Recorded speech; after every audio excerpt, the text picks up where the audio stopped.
Assalamu alaikum students. This is your biology teacher Faisal Saeed.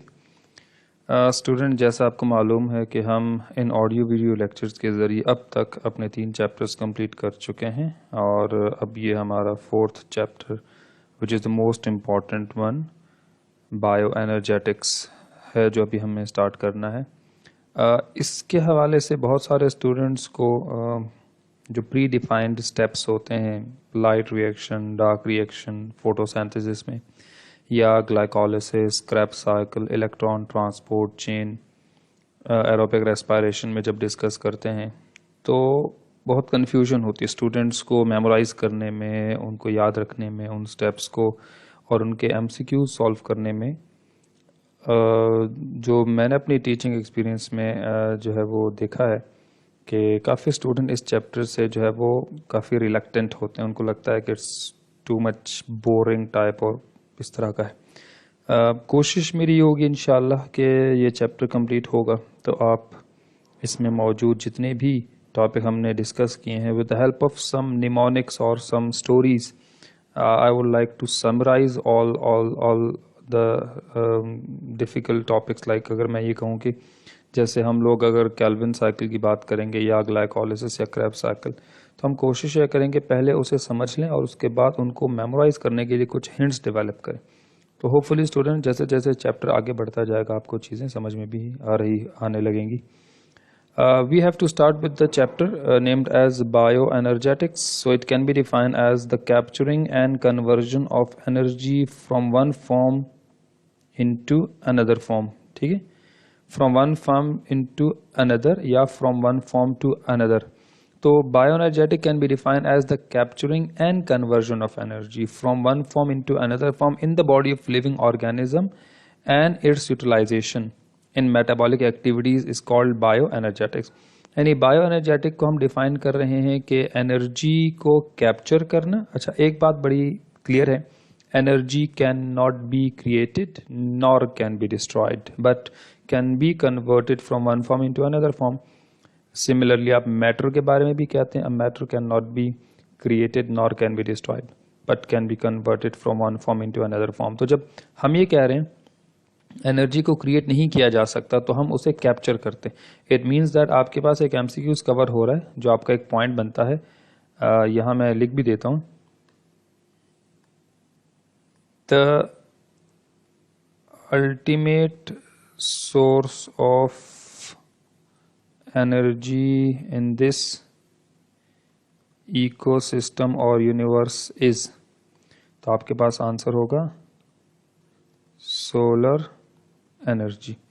यानी आप ultimately जो भी इकोसिस्टम है इस दुनिया में, एक्वेटिक, टेरेस्ट्रियल, व्हाटएवर, जिस तरह का इकोसिस्टम है, the ultimate source of energy in this ecosystem और in this universe is solar energy, sunlight है। ठीक है। अच्छा, फिर आपके पास दूसरा एमसीक्यूज होता है कि जो फ्लो ऑफ एनर्जी है इकोसिस्टम में वो क्या है, यूनिडायरेक्शनल या वो बाई डायरेक्शनल है या वो साइक्लिक है या वो नॉन साइक्लिक है। ठीक है, तो हम यहाँ बताते हैं, दूसरा एमसीक्यूज कवर हो रहा है कि the flow of energy in this ecosystem is unidirectional. ठीक है। अच्छा, अब कैसे वो मैं भी समझाता हूं। तो दो एमसीक्यूज कवर हो। Ultimate source of energy in this ecosystem, कोई सा भी इकोसिस्टम होगा जिस इस दुनिया का हम पूरा अगर बात कर रहे हैं तो सोलर एनर्जी। ठीक है, source of energy. The flow of energy in this ecosystem is unidirectional, एक ही डायरेक्शन में। अब यूनी डायरेक्शनल कह रहा हूं तो वो क्यों कह रहा हूं, उसकी एक वजह है।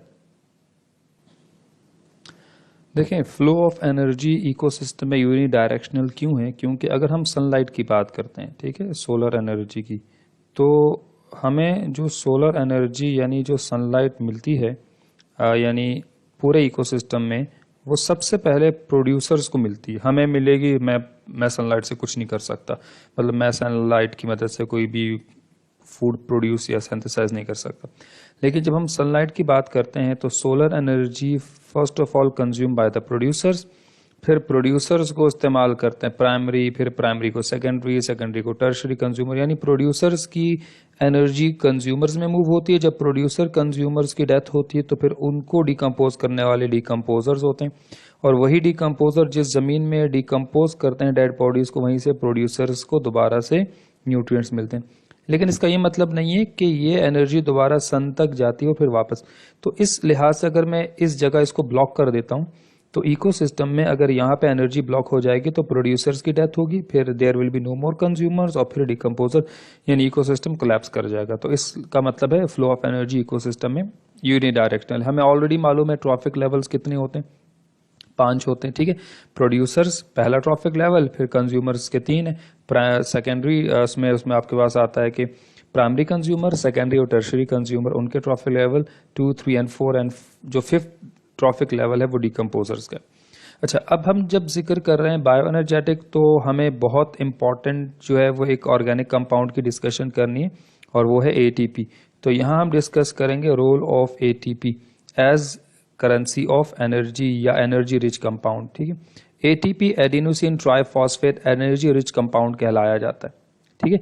या हम इसे करेंसी ऑफ एनर्जी भी कहते हैं, यानी जितने भी लिविंग ऑर्गेनिजम्स हैं उनकी बॉडी में जो एनर्जी प्रोवाइड करता है वो एटीपी है, एडिनोसिन ट्राइफॉस्फेट, ठीक है। अच्छा, अब यहाँ पे बताया जा रहा है कि 1 मोल ग्लूकोज का जब उसकी ऑक्सीडेशन होती है complete, 2827 kilo joule energy release होती है। अच्छा, अब ग्लूकोज देखें, जब हमारी मोबाइल फ़ोन की बैटरी जो है लो होती है तो हम उसको चार्ज करते हैं, हमारे पास चार्जर होता है। अब जब हमारी बैटरीज डाउन होती है, जब हमारी बॉडी में एटीपी कम हो जाते हैं, ठीक है, तो हमें यानी एटीपी कम होकर एडीपी बन चुके होते हैं। ये मैं भी आपको एक डायग्राम से समझाऊंगा। तो फिर हमें अपने आप को चार्ज करने के लिए we have to take food, glucose intake करना होता है और हमें ऑक्सीजन इनहेल करनी होती। और जब कंबस्टन होती है तो फिर वो सारा प्रोसेस आपको मालूम है क्या है, वो इस चैप्टर का हिस्सा भी है इसके एंड में। यानी 2827 kilo joule energy 1 mole of glucose की ऑक्सीडेशन से हासिल होती है, और इसमें से 1100 किलो जूल एनर्जी को यूज किया जाता है एटीपीज को चार्ज करने के लिए, ठीक है। अच्छा, अब जो 1100 एनर्जी यूज हो गई, जितनी भी, यानी 2827 से आप 1100 निकाल लें तो रिमेनिंग जितनी भी रह गई वो एनर्जी कहाँ जाएगी? The rest of energy will be utilized by the body to maintain the temperature, यानी is lost as used which is utilized by the body to maintain the temperature। तो होता है कि 1100 किलो जूल एनर्जी एटीपीज को दोबारा से charge करने के लिए बनाए जो है इस्तेमाल हो जाती है, जो रिमेनिंग ग्लूकोज से एनर्जी रिलीज हुई थी उसको हमारी बॉडी का टेम्परेचर मेंटेन करने के लिए इन the form of heat energy इस्तेमाल किया जाता है। An ATP molecule is the instant source of energy, rapid source of energy। जब भी आपको एनर्जी चाहिए आपके बॉडी के सेल्स फॉरन एटीपी यूज करते हैं। एटीपी एडिनोसिन ट्राइफॉस्फेट, ठीक है, यानी एडिनोसिन के साथ 3 फॉस्फेट अटैच। इसमें जो टर्मिनल फॉस्फेट है, जब भी टर्मिनल फॉस्फेट रिमूव होता है तो उससे एनर्जी रिलीज होती है, एक खास अमाउंट ऑफ एनर्जी, कितनी है वो यहाँ लिखी गई है।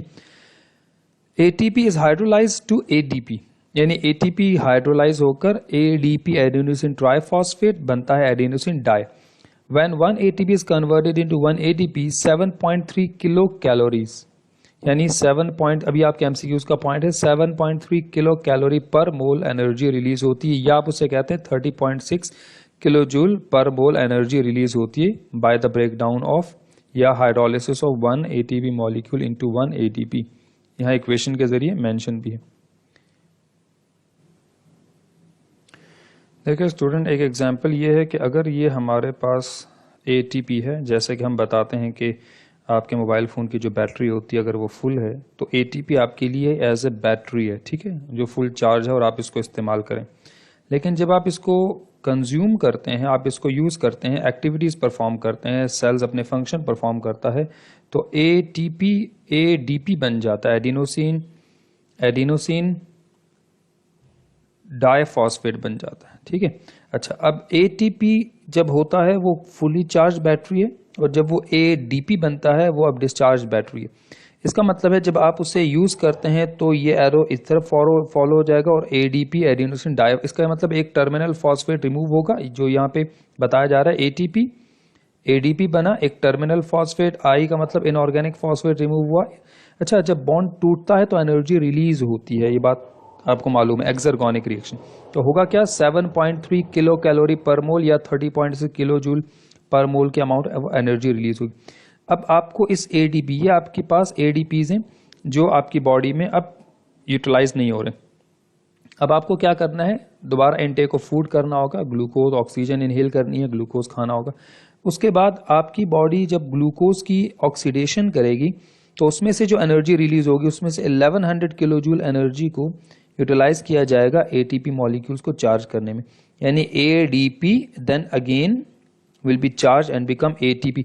यानी एडीपी के साथ टर्मिनल फॉस्फेट जब दोबारा जुड़ेगा तो वो एटीपी बन जाएगा, और बॉन्ड बनने के लिए एनर्जी चाहिए, एनर्जी एब्जॉर्ब होती है, एंडोथर्मिक रिएक्शन। ठीक है स्टूडेंट, तो होपफुली अब आपको समझ में आ रहा होगा कि हम एटीपी को क्यों जो है वो करेंसी, एनर्जी करेंसी कहते हैं, ठीक है, या करेंसी ऑफ एनर्जी कहते हैं। अब हमारे पास यहाँ दो वर्ड्स लिखे हैं, एंडरगोनिक रिएक्शंस, एक्सर्गोनिक रिएक्शंस। देखें, केमिस्ट्री में आपका एक कॉन्सेप्ट है जिसको आप कहते हैं एंडोथर्मिक और एक्सोथर्मिक रिएक्शंस, ठीक है। अच्छा, अब जब हम कहते हैं ना एंडरगोनिक, तो एक्चुअल में आप इसे एंडोथर्मिक रिएक्शन समझ लीजिए, और ये है भी। एंडोथर्मिक एनर्जी एब्जॉर्ब होती है, बॉन्ड फॉर्मेशन होती है। एक्सोथर्मिक एनर्जी रिलीज होती है, जब बॉन्ड्स टूटते हैं एनर्जी रिलीज होती है। तो यहां पे जो एंडरगोनिक है वो एंडोथर्मिक है, और जो एक्सर्गोनिक रिएक्शंस हैं वो अक्सर में एक्सोथर्मिक रिएक्शंस हैं, ठीक है। लिखा है endergonic reactions those chemical reactions which accompanied by the absorption of the energy are known as endergonic. जहां एनर्जी एब्जॉर्ब होती है और सिंथेसिस होती है, फॉर्मेशन होती है, मॉलिक्यूल्स आपस में मिलकर, छोटे मॉलिक्यूल मिलकर बड़े लार्ज कॉम्प्लेक्स ऑर्गेनिक मॉलिक्यूल्स बनाते हैं, उसको हम लोग एंडरगोनिक रिएक्शन या एंडोथर्मिक कहेंगे। यानी जहां एनर्जी एब्जॉर्ब होती है और बॉन्ड फॉर्मेशन होती है। The product have a higher free, definitely जो प्रोडक्ट बनेगा वो रिएक्टेंट से ज्यादा उनमें free energy than reactant. Example of endergonic reaction, human synthesis of proteins. हर चीज जहां सिंथेसिस हो रही है, lipids, proteins, cholesterol, glycogen, glucose, each and everything, ये सारे के सारे क्या हैं, जहां सिंथेसिस हो रही है, फॉर्मेशन हो रही है, बॉन्ड्स बन रहे हैं, सारे एंडरगोनिक। एक्सोथर्मिक क्या है, दोज रिएक्शंस विच, जैसे अभी मैंने बताया एक्सोथर्मिक एक्सर्गोनिक रिएक्शन कहलाए जाते हैं। Those reactions which complete along with the liberation or liberation of free energy are known as, अच्छा, बॉन्ड टूटेगा, डेफिनेटली जो फ्री एनर्जी होगी वो रिलीज होगी, तो ये एक्सर्गोनिक रिएक्शंस है। The product have a lower, अच्छा यहाँ एक्सर्गोनिक में जो प्रोडक्ट होते हैं they have a lower free energy than the reactants. ठीक है, समझ आ रही बात आपको? तो ये चीजें आपको याद रखनी है। यहाँ पर कहा है product have higher free energy than the reactants, endergonic में ये पॉइंट याद रखना है। और एक्सर्गोनिक में जो प्रोडक्ट होता है लोअर, क्योंकि प्रोडक्ट ऑलरेडी जो प्रोड्यूस हो रहा होता है वो बहुत सारी एनर्जी अपनी रिलीज कर चुका होता है, रिएक्टेंट फॉर्म में उसके पास एनर्जी ज्यादा होती है, जो बॉन्ड ब्रेक होते हैं तो एनर्जी रिलीज हो जाती है इन the form of heat. Example anaerobic glycolysis, या अच्छा एनारोबिक ग्लाइकोलिसिस को अलग से बोलते हैं, और यहाँ ऑक्सीडेटिव फॉस्फोराइलेशन एरोबिक रेस्पिरेशन का ही दूसरा जो है वो नाम यहाँ पे बताया गया है, ईटीसी इलेक्ट्रॉन ट्रांसपोर्ट चेन का। तो जब भी कोई रिएक्शन होगा जहां पे बॉन्ड ब्रेकडाउन होगा और जिसमें से एनर्जी रिलीज होगी वो एक्सर्गोनिक होगा। ठीक है स्टूडेंट, तो ये एंडोथर्मिक और एक्सोथर्मिक को हमने यहाँ एंडरगोनिक और एक्सर्गोनिक रिएक्शंस के लिहाज से डिस्कस की। अब चूंकि इस पूरे चैप्टर में आपको जो टॉपिक डिस्कस करने हैं वो बेसिकली एक है फोटोसिंथेसिस, जो इस चैप्टर का आधा पार्ट है, और इस चैप्टर का जो रिमेनिंग आधा पार्ट है वो रेस्पिरेशन है। तो हम सबसे पहले स्टार्ट करेंगे फोटोसिंथेसिस से। Photosynthesis is a process in which plants manufacture their food. Plants और एल्गा और क्लोरोफिलस ऑर्गेनिजम्स का जिक्र हो जाए, ठीक है। Photosynthesis is a process in which plants manufacture their food in the presence of sunlight and chlorophyll. Sunlight का होना जरूरी है, क्लोरोफिल का होना जरूरी है। फ्रॉम, और उसमें रिएक्टेंट्स क्या होंगे, from carbon dioxide and water. Carbon dioxide and water reactants हो गए, and produce simple sugar that is glucose C6H12O6 monosaccharide. In this process oxygen is liberated in the air as a by product. Oxygen as a by product है, plants consume नहीं करेगा, उसको release कर दे। तो photosynthesis is a process in which plants consume carbon dioxide and water molecules in the presence of sunlight and chlorophyll and to produce glucose, ठीक है, and release oxygen as a byproduct into the air. In this process radiant energy, जिसको हम solar energy कहेंगे, of sunlight is converted into chemical energy by the following reaction. देखिए bio energetic में क्या कहा था, कैप्चरिंग ऑफ एनर्जी। तो हमारे पास सनलाइट कैप्चर होगी, वो प्रोड्यूसर्स कंज्यूम करेंगे, मतलब इस्तेमाल करेंगे सनलाइट को, फिर वो प्रोड्यूसर जो है उस उनके अंदर जो एनर्जी होगी that will be transform into consumers, फिर कंज्यूमर से डिकम्पोजर्स में। तो एनर्जी को क्रिएट नहीं किया जा सकता। कोई भी इकोसिस्टम जब इस पूरी दुनिया में इक्वेटिक है, टेरेस्ट्रियल है, ग्रासलैंड, फॉरेस्ट, डेजर्ट है, कुछ भी है, यानी सवाना है, टंड्रा है, फ्रेश वाटर है, मैरीन वाटर है, किसी भी किस्म का इकोसिस्टम है, all the ecosystems are directly dependent on sunlight. Sunlight actual में बेसिकली न्यूक्लियर एनर्जी है, वो तो आप अच्छे से जानते हैं, but from a distance it become a safe and a solar energy जो हमारे इस यूनिवर्स के लिए एज ए ड्राइविंग फोर्स है। तो अगर कोई पूछे कि driving force of any ecosystem, ठीक है, एमसीक्यू है, driving force for any ecosystem, तो दैट विल बी सनलाइट। अब जब हम इक्वेशन की बात करते हैं तो कार्बन डाइऑक्साइड के 6 मॉलिक्यूल्स, 6 पानी के मॉलिक्यूल। अच्छा, एक इक्वेशन जो बुक के लिहाज से भी और कई जगह ऐसी मेंशन होती, 12H2 और रिमेनिंग प्लस 6H2, यानी उसमें से 6 वाटर मॉलिक्यूल यूज हो जाते हैं। स्टूडेंट को लगता है कि पानी के मॉलिक्यूल भी ऐसे बाय प्रोडक्ट रिलीज हो रहा है, ऐसा कुछ नहीं। 6 carbon dioxide molecules and there will be 6 water molecules, they will react in the presence of sunlight, ठीक है। तो यहां पे हमारे पास मेंशन करना होगा सनलाइट। अब ये जो है इन the presence of sunlight, sunlight का होना जरूरी है। अच्छा, सनलाइट का होना भी जरूरी है, लेकिन फोटोसिंथेसिस में सनलाइट को कैप्चर कौन करता है, क्लोरोफिल। तो यहां पे हम लोग डिस्कस करेंगे कि सनलाइट के साथ साथ क्लोरोफिल का होना भी जरूरी। तो 6 carbon dioxide and 6H2O molecules in the presence of sunlight and the process takes place in the chloroplast and there will be a pigment chlorophyll जो एक्चुअल में सनलाइट को कैप्चर करता है। सो क्लोरोफिल और प्रोडक्ट बनता है C6H12O6 ग्लूकोज मॉलिक्यूल और 6 oxygen molecule, they will be release into the air atmosphere में, दे विल बी रिलीज। अब हम फोटोसिंथेसिस को अगर इलेबोरेट करें तो देखिए फोटोसिंथेसिस की एक समरी है जिसको हम डिटेल में डिस्कस करेंगे। सबसे पहले फोटोसिंथेसिस के 2 मेन स्टेप्स हैं, एक को हम कहते हैं लाइट रिएक्शन, ठीक है, the one is known as light reaction, light dependent reaction, क्योंकि इसमें सनलाइट का होना जरूरी है। And the second one is known as dark reaction, इसको हम लाइट इंडिपेंडेंट रिएक्शन कहते हैं। अच्छा, अक्सर स्टूडेंट को लगता है डार्क अंधेरे में रात को होता है, ऐसा नहीं। लाइट और डार्क साइमल्टेनियसली एक साथ होते हैं, बट लाइट को लाइट कहने की वजह क्योंकि उसमें सनलाइट कैप्चर होती है। डार्क डजंट मीन दैट अंधेरे में, डार्क यहाँ क्या कहा जा, एक सिंबॉलिकली कहा जा रहा है कि जिसमें सनलाइट कंज्यूम नहीं होती। असल में हम डार्क को लाइट इंडिपेंडेंट रिएक्शन और लाइट को हम लाइट डिपेंडेंट रिएक्शन भी कहते हैं। अच्छा, फोटोसिंथेसिस के 2 मेन स्टेप्स हैं, लाइट रिएक्शन फिर डार्क। पहले लाइट होगा फिर डार्क होगा। अगर लाइट नहीं हुआ तो डार्क नहीं होगा, अगर डार्क नहीं हुआ तो लाइट होता रहेगा, क्योंकि डार्क रिएक्शन जो है वो इस पर डिपेंडेंट है, ये इस पर डिपेंडेंट नहीं है। हाँ, अगर सनलाइट नहीं होगी तो फिर लाइट रिएक्शन भी नहीं होगा, यूं समझ लीजिए। बहुत ही सिंपल है। आपके जो अब्बू है ना, वो जहाँ जॉब करते हैं वहां से उनको सैलरी मिलती है, तो आप अपने अब्बू पे डिपेंडेंट है, ठीक है। अब्बू को पैसे मिलते हैं तो आपको पॉकेट मनी मिलती।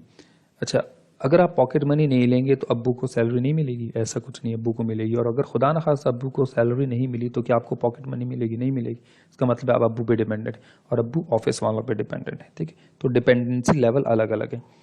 Light reaction light dependent reaction कहलाया जाता है। क्लोरोप्लास्ट में थाइलाकॉइड में होता है। अच्छा, chloroplast double membrane bounded organelle, plastids में 3 प्लास्टिड्स हैं, क्लोरो, क्रोम और ल्यूको। तो chloroplast they are green in colour. क्यों green in colour? Because they contain pigment which is known as chlorophyll, ठीक है। फिर आगे क्लोरोफिल ए और बी, क्लोरोफिल ए और बी क्या होता है वो डिस्कस करेंगे। अच्छा, क्लोरोप्लास्ट के अंदर ये जो आपको डिस्क लाइक स्ट्रक्चर नजर आ रहे हैं, इनमें एक डिस्क को थाइलाकॉइड कहते हैं और ये पूरी डिस्क लाइक स्ट्रक्चर आपस में मिलके इस पूरे एक सेट को ग्रैना कहते हैं। ग्रैना, ठीक है। तो क्लोरोप्लास्ट, फिर ये एक थाइलाकॉइड है, ये दूसरा थाइलाकॉइड, तीसरा थाइलाकॉइड, तीनों थाइलाकॉइड मिलकर ग्रैना बन गए। ये बहुत सारे थाइलाकॉइड मिलकर ग्रैना बन गए। अच्छा, अब ये जो थाइलाकॉइड के अंदर कैविटी है ये थाइलाकॉइड ल्यूमेन है, ठीक है। और थाइलाकॉइड जिस लिक्विड पार्ट में मौजूद है वो सारा स्ट्रोमा होता है। तो ये पूरा पार्ट ग्रैना है जो यहाँ मेंशन नहीं है, अगर आप मेंशन करना चाहें तो कर लें इसको, वरना फिर ये आपको यूं लगेगा शायद किसी एक पार्ट को कहा जा रहा है। बस आप यूं समझ लें ये पूरा जो सेट है ये ग्रैना है, ये पूरा सेट जो है ना वो ग्रैना है। अच्छा, अब होता क्या है, लाइट रिएक्शन थाइलाकॉइड में होता है और रिक्वायर्स सनलाइट, लेकिन जब डार्क की बात करते हैं वो उसके लिक्विड पार्ट में होता है। यानी आपके पास सबसे पहले हम इसको लाइट इंडिपेंडेंट रिएक्शन कहते हैं, takes place in the stroma, stroma liquid part है और do not require sunlight, sunlight required नहीं है हाँ, लेकिन लाइट रिएक्शन होगा तो डार्क रिएक्शन भी चलता रहेगा। इसके कितने स्टेप्स हैं, 4, photolysis of H2, electron transport, reduction of NADP यानी addition of hydrogen to NADP, और उसके अलावा है सिंथेसिस ऑफ ATP। यहां हमारे पास डार्क रिएक्शन के 3 मेन स्टेप, फेजेस आप कह सकते हैं, कार्बोक्सिलेशन, रिडक्शन और रीजनरेशन, 3 मेन फेजेस हैं इसके, ठीक है। अच्छा, अब हम जब डिस्कस करते हैं इस ओवरऑल रिएक्शन को तो रिएक्टेंट्स क्या है, CO2 H2O, प्रोडक्ट क्या है, ग्लूकोज ऑक्सीजन। अब आप ये देखिएगा, पहला सवाल ये है कि रिएक्टेंट्स कहाँ कंज्यूम होते हैं, क्या दोनों रिएक्टेंट्स लाइट का रिएक्शन में यूज होते हैं या दोनों रिएक्टेंट डार्क में यूज होते हैं या उनमें से कोई एक डार्क में और एक लाइट में यूज होता है। तो देखिएगा, हमेशा याद रखिएगा पानी के मॉलिक्यूल सिर्फ लाइट रिएक्शन में यूज होते हैं और कार्बन डाइऑक्साइड, अच्छा डार्क रिएक्शन का दूसरा नाम कैल्विन साइकिल है, साइंटिस्ट ने जिसने ये डिस्कवर किया था इस फिनोमेना को, तो कैल्विन बेंसन साइकिल भी हम इसको कहते हैं। कार्बन डाइऑक्साइड कंजम्पशन हमेशा, इससे रिलेटेड अभी मैं एक MCQs भी आपसे डिस्कस करूंगा, कार्बन डाइऑक्साइड हमेशा डार्क रिएक्शन में और पानी के मॉलिक्यूल्स हमेशा लाइट रिएक्शन में यूज होते हैं, फिक्स्ड है। ऐसा नहीं हो सकता CO2 यहाँ और वाटर वहां कंज्यूम हो जाए, ऐसा नहीं होगा। अच्छा, है तो दोनों रिएक्टेंट, CO2 भी रिएक्टेंट है और वाटर भी रिएक्टेंट है। इन the presence of sunlight light energy होना चाहिए, बिल्कुल। अच्छा, पानी का मॉलिक्यूल लाइट रिएक्शन में bye the help of sunlight it will split, और पानी जो है ना 2 गैसेस से बना है, the one is oxygen, the other one is hydrogen. तो होता क्या है, लाइट रिएक्शन में with the help of sunlight water molecules will split, जिसे हम फोटोलाइसिस कहते हैं, ये यहाँ लिखा हुआ भी है, बाकी सारे स्टेप भी डिस्कस करेंगे इंशाल्लाह डिटेल में। जब पानी का मॉलिक्यूल स्प्लिट होता है इन द प्रेजेंस ऑफ सनलाइट तो पानी के मॉलिक्यूल से ऑक्सीजन और हाइड्रोजन, अच्छा एक पानी के मॉलिक्यूल से ऑक्सीजन का एक एटम निकलेगा, लेकिन ऑक्सीजन के लगातार करोड़ों अरबों मॉलिक्यूल्स की ब्रेकडाउन होगी। तो अगर ये 2 होते पानी के मॉलिक्यूल्स 2H2O तो फिर यहाँ ऑक्सीजन का एक मॉलिक्यूल रिलीज होता। तो आप यूं समझिएगा कि पानी के breakdown in the presence of sunlight will release oxygen. यहाँ एक और MCQs है, ये मैं शायद आपसे डिस्कस कर भी चुका हूं कि oxygen that will release during photosynthesis comes from, कहां से आती है, ऑक्सीजन पानी में भी मौजूद है और ऑक्सीजन कार्बन डाइऑक्साइड में भी मौजूद है। सवाल यह है जो हवा में पौधों से फोटोसिंथेसिस के जरिए ऑक्सीजन रिलीज होती है, वो जो पौधे हवा में ऑक्सीजन रिलीज करते हैं वो ऑक्सीजन कहां से आती है, ऑक्सीजन पानी से या वो CO2 से या दोनों से रिलीज होती है। तो आंसर है, आप देख लीजिएगा, the oxygen which release during photosynthesis comes from water. पानी का मॉलिक्यूल स्प्लिट होता है, उसकी ऑक्सीजन को हवा में रिलीज कर दिया जाता है। सवाल है हाइड्रोजन कहाँ है, हाइड्रोजन लाइट रिएक्शन में ही है। अच्छा, यही अगर दूसरा MCQ पूछा जाए कि for the synthesis of glucose hydrogen will be given और प्रोवाइडेड बाय, तो फिर उसका आंसर क्या होगा, हाइड्रोजन विल बी प्रोवाइडेड और गिवन बाय वाटर। क्यों, क्योंकि यही हाइड्रोजन है जो, अब आप देखिएगा, इस हाइड्रोजन को लाइट रिएक्शन से डार्क में यानी कैल्विन साइकिल में एक कैरियर है, उसका नाम है NADP। अच्छा, यहां देखिएगा लाइट रिएक्शन तक ये डार्क से NADP आता है, NADP रिड्यूस नहीं, ऑक्सीडाइज्ड है, NADP यहाँ ऑक्सीडाइज्ड है, ठीक है।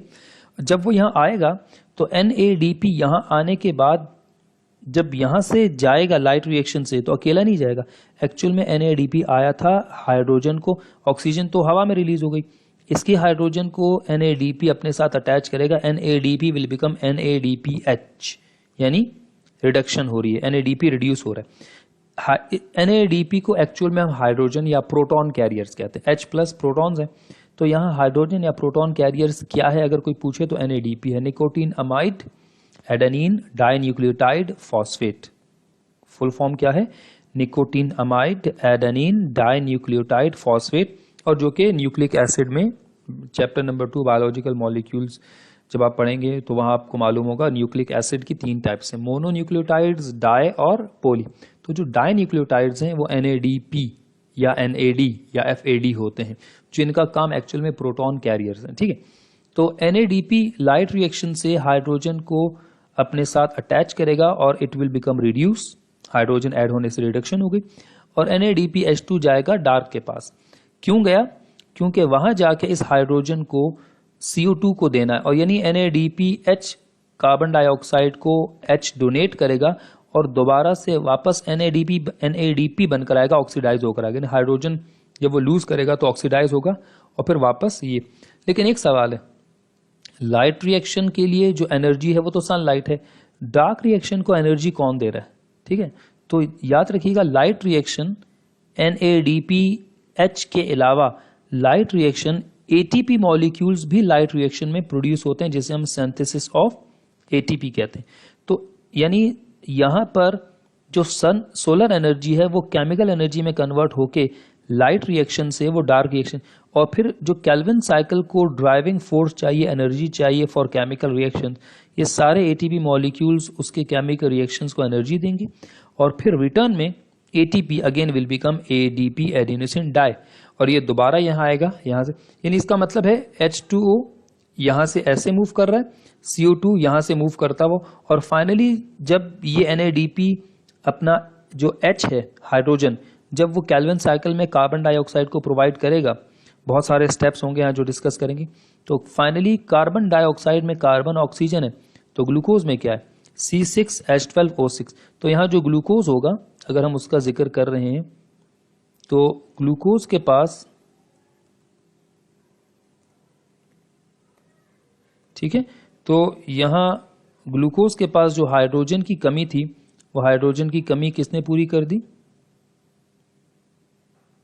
पानी के मॉलिक्यूल। तो यहां पानी का मॉलिक्यूल हाइड्रोजन जो है वो डोनेट कर रहा है ताकि कार्बन डाइऑक्साइड को हाइड्रोजन दी जाए, फिर केमिकल रिएक्शंस के जरिए वो ग्लूकोज। तो C6H12O6 या CnH2nOn जनरल फॉर्मूला अगर आप देखें वो डिस्कस कर। तो होपफुली स्टूडेंट आपको फोटोसिंथेसिस का जो एक रिव्यू है वो समझ में आया। अच्छा, अब यहाँ हम लोगों ने देखें, हम लोगों ने अभी डिस्कस नहीं कि कार्बोक्सिलेशन, CO2 ऐड हो रहा है, कार्बोक्सिलेशन है। फिर जब यहाँ पर हाइड्रोजन NADPH देगा इन कंपाउंड्स को, तो NADPH खुद तो ऑक्सीडाइज हो रहा है, मगर जिसको हाइड्रोजन दी जा रही है वहां रिडक्शन होगा।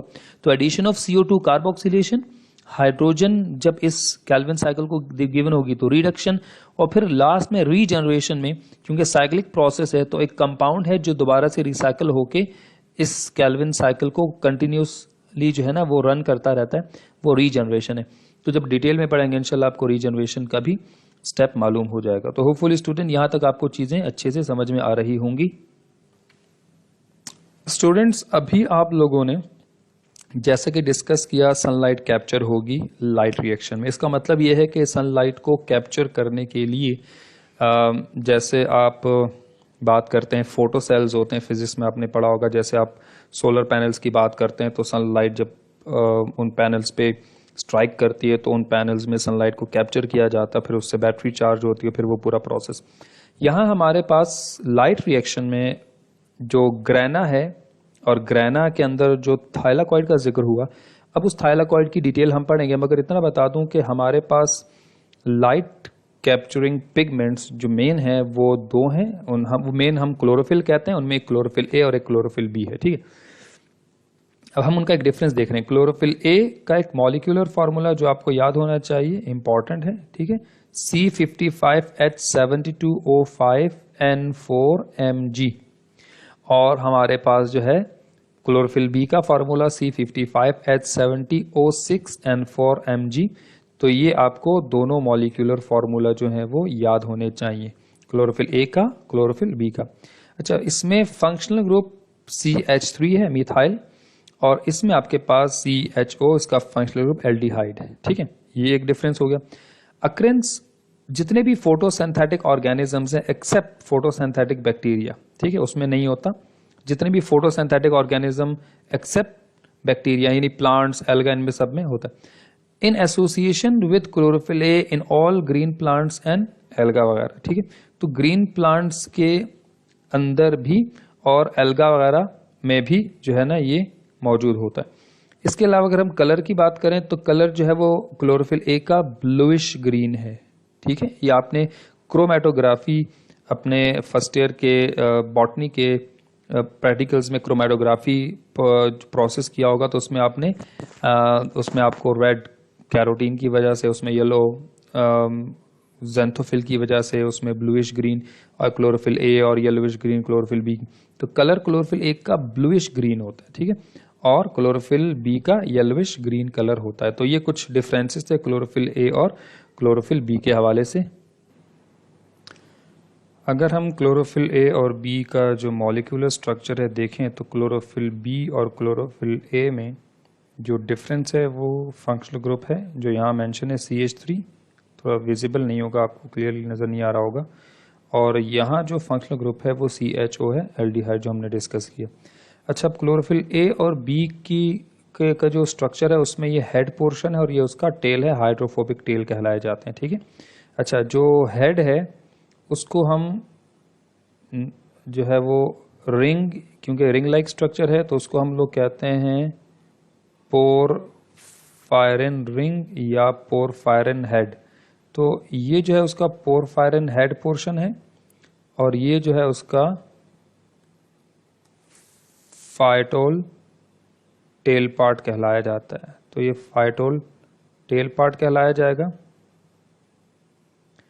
क्लोरोफिल ए का जो हेड पोर्शन है, अच्छा, इसमें मैग्नीशियम सराउंडेड बाय नाइट्रोजन। तो मैग्नीशियम सेंट्रल कोर में मौजूद होता है, चारों तरफ से नाइट्रोजन उसको सराउंड करके रखते हैं। तो पोरफायरिन हेड और ये फाइटोल टेल कहलाया जाता है। सिमिलरली यहां भी अगर हम डिस्कस करें तो हमारे पास क्लोरोफिल बी में भी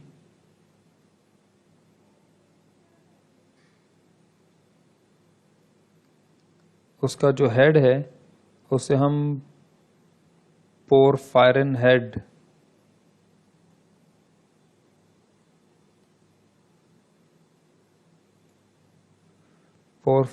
कहते हैं, ठीक है। और जो उसका टेल हिस्सा है वो फाइटोल टेल पार्ट कहलाया जाएगा। तो ये हो गया क्लोरोफिल ए और क्लोरोफिल बी का स्ट्रक्चर। अब चूंकि दोनों का काम सनलाइट कैप्चर करना है और ये दोनों फोटो सिस्टम में मौजूद होते हैं, कहाँ मौजूद होते हैं, क्या करते हैं, ये अब हमारा अगला टॉपिक होगा। अब हम सबसे पहले डिटेल में पढ़ेंगे लाइट रिएक्शन, ठीक है, और फिर लाइट के बाद हम डिस्कस करेंगे डार्क रिएक्शन। चूंकि हमने लाइट और डार्क रिएक्शन के स्टेप ऑलरेडी लिखे हुए हैं तो मैं वो स्टेप दोबारा लिखूंगा नहीं, बस अब उन स्टेप को मुझे एक्सप्लेन करना होगा। तो ये अब हम लोगों का अगला टास्क है, लाइट और डार्क रिएक्शन डिस्कस करना। स्टूडेंट्स, लाइट रिएक्शन कहाँ होता है ये बात आपको मैं बता चुका हूँ कि क्लोरोप्लास्ट के अंदर जो सॉलिड पार्ट है ग्रैना, और ग्रैना छोटे छोटे डिस्क लाइक स्ट्रक्चर से बनता है जिसे थाइलाकॉइड कहते हैं। अब उनमें एक थाइलाकॉइड की डायग्राम हमारे पास यहाँ मेंशन है। यूँ समझे ये एक पूरा थाइलाकॉइड है, इसके नीचे दूसरा थाइलाकॉइड है और उसके नीचे बहुत सारे थाइलाकॉइड्स हैं, ठीक है। अच्छा, एक थाइलाकॉइड है तो इस मेम्ब्रेन को थाइलाकॉइड मेम्ब्रेन कहते हैं। ये पूरी मेम्ब्रेन है, थाइलाकॉइड की मेम्ब्रेन है ये वाली। और ये थाइलाकॉइड के अंदर स्पेस है, थाइलाकॉइड ल्यूमेन कहेंगे या आप उसे थाइलाकॉइड स्पेस कहें, तो ये मेम्ब्रेन है। और थाइलाकॉइड के बाहर जो ये लिक्विड पार्ट है, ये पूरा जिसमें ये वाला डार्क रिएक्शन भी होता है, इस पूरे लिक्विड पार्ट को यहाँ स्ट्रोमा कहते हैं, ठीक है। तो अब हम लाइट रिएक्शन का जो पहला स्टेप है वो फोटोलाइसिस ऑफ वाटर है, ठीक है। अब यहाँ हम लोग क्या डिस्कस करेंगे, पहला step photolysis of water light reaction का। तो देखिएगा सनलाइट जो है, दिस वन,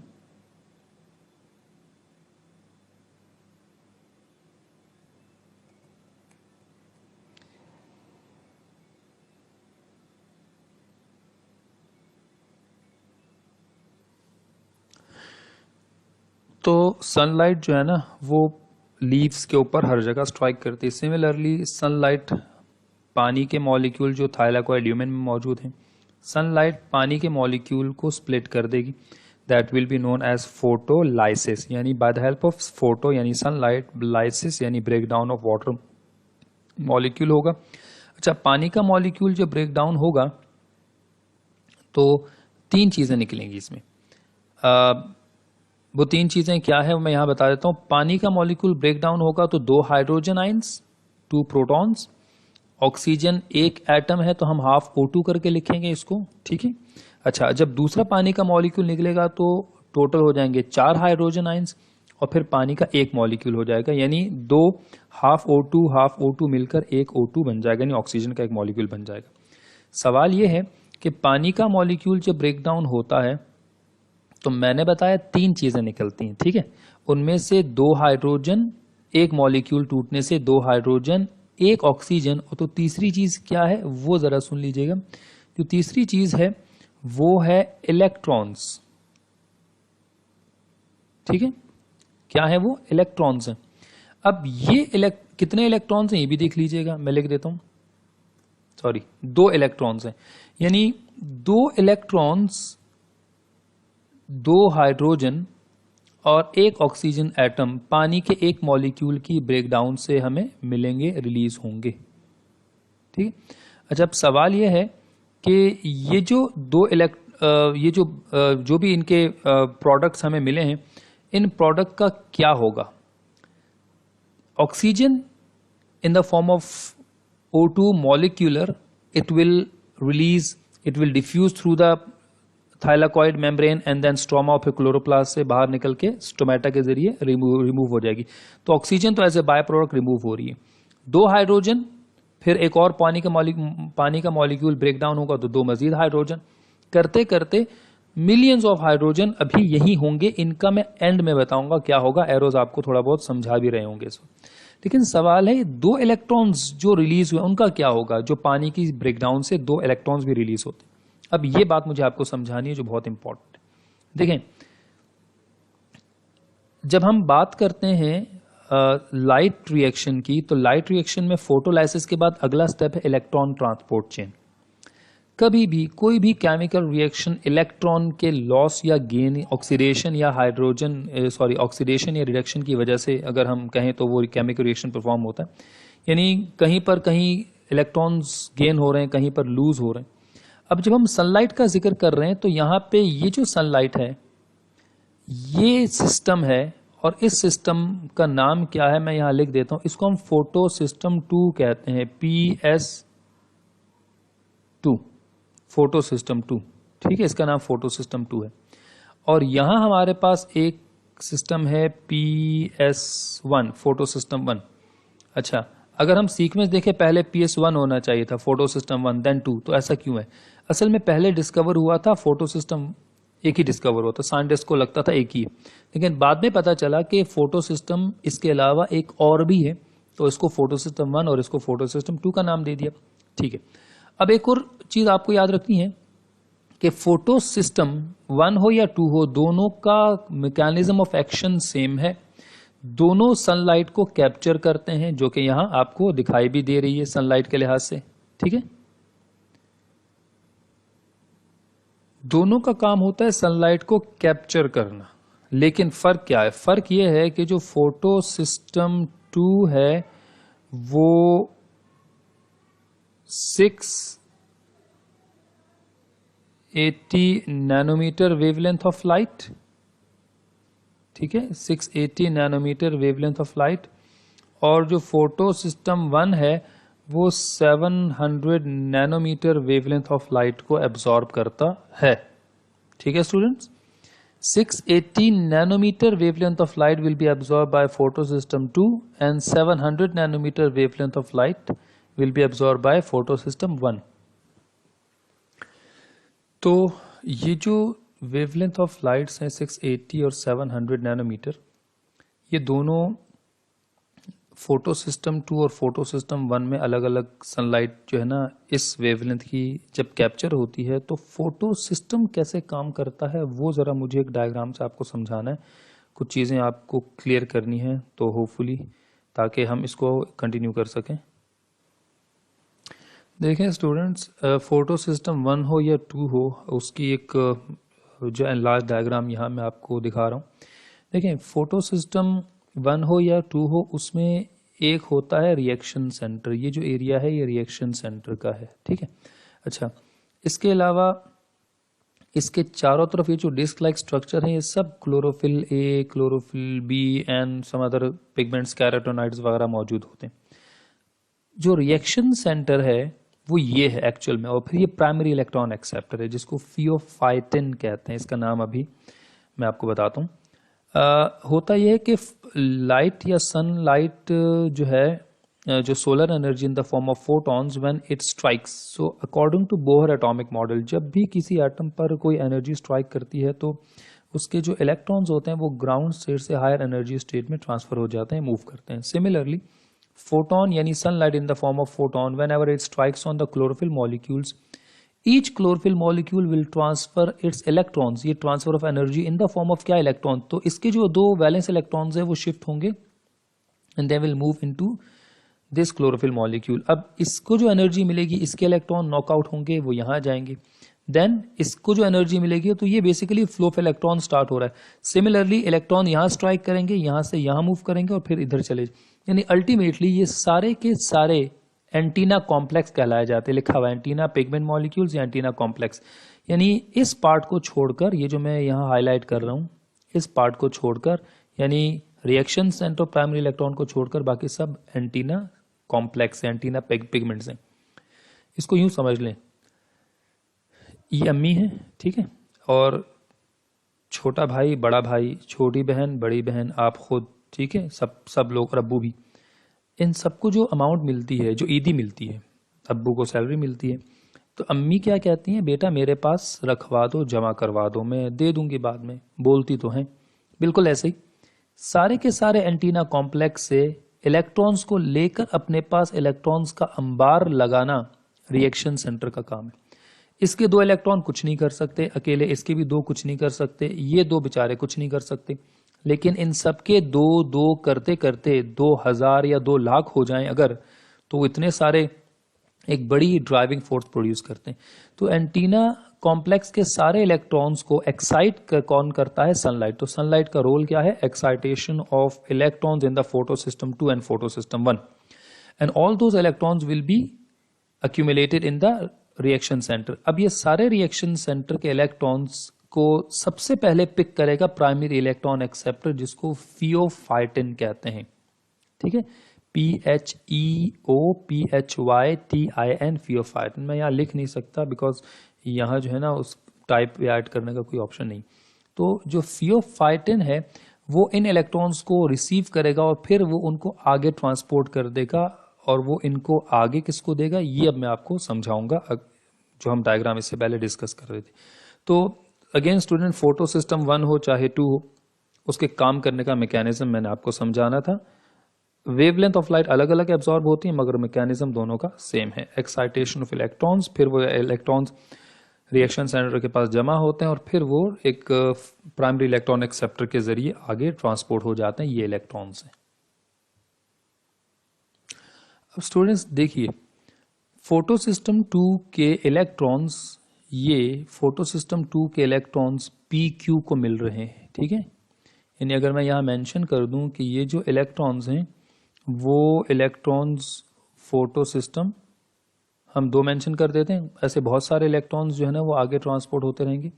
तो ये जो 2 इलेक्ट्रॉन्स हैं, ये फोटो सिस्टम 2 ने 2 की बजाय बहुत ज्यादा होते हैं, लेकिन हम सिंबॉलिकली 2 का जिक्र कर रहे हैं। तो ये 2 इलेक्ट्रॉन्स PQ को मिलेंगे। अब व्हाट इज PQ, PCFD देखिएगा।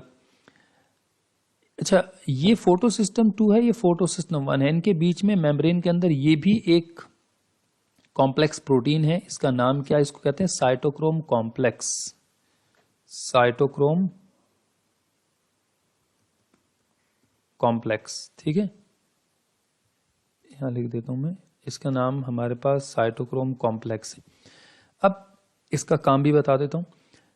ये जो इलेक्ट्रॉन्स हैं फोटो सिस्टम 2 से साइटोक्रोम कॉम्प्लेक्स तक ट्रांसपोर्ट करेगा प्लास्टोक्विनोन। फिर इलेक्ट्रॉन्स को यहाँ से साइटोक्रोम कॉम्प्लेक्स से PS1 तक ट्रांसपोर्ट करेगा PC। ये है प्लास्टोक्विनोन, ये है प्लास्टोसायनिन, ये है फेरिडॉक्सिन। ठीक है स्टूडेंट, मैं इनको मेमोराइज करवाने के लिए आपको कुछ चीज़ें साथ साथ बताता जाऊंगा। ये चले मैं आपको यहाँ बता देता हूँ, आप इसको यूं याद रखिएगा, परवेज कुरैशी साहब, ठीक है। अब आप इसको याद रखने के लिए, परवेज कुरैशी साहब को पर्ल कॉन्टिनेंटल PC होटल में फूड खाने का शौक है, यानी वो खाना खाते हैं। एक्चुअल में ये जो तीन हैं इनको आप PQ plastoquinone, PC प्लास्टोसायनिन, FD ferredoxin कहते हैं। इनको अगर आपको याद रखना है तो आपने परवेज कुरैशी PC होटल में फूड खाने के शौकीन हैं। अब ये एक स्टोरी स्टार्ट हो रही है जो मैं आपको आगे आगे समझाता जाऊंगा। इन तीनों को कलेक्टिवली हम मोबाइल इलेक्ट्रॉन कैरियर्स कहते हैं। ये तीनों एक्चुअल में क्या है, मोबाइल इलेक्ट्रॉन कैरियर्स, यानी इनका काम है इलेक्ट्रॉन्स को कैरी करना। ठीक है, from one point two another point ये इलेक्ट्रॉन्स कैरी करते हैं। तो ठीक है, अब PQ किसके बीच है, PS2 और साइटोक्रोम के बीच, PC साइटोक्रोम PS1 के बीच, PS1 और लास्ट वाला जो ये स्ट्रक्चर है इसका नाम है NADP रिडक्टेज, NADP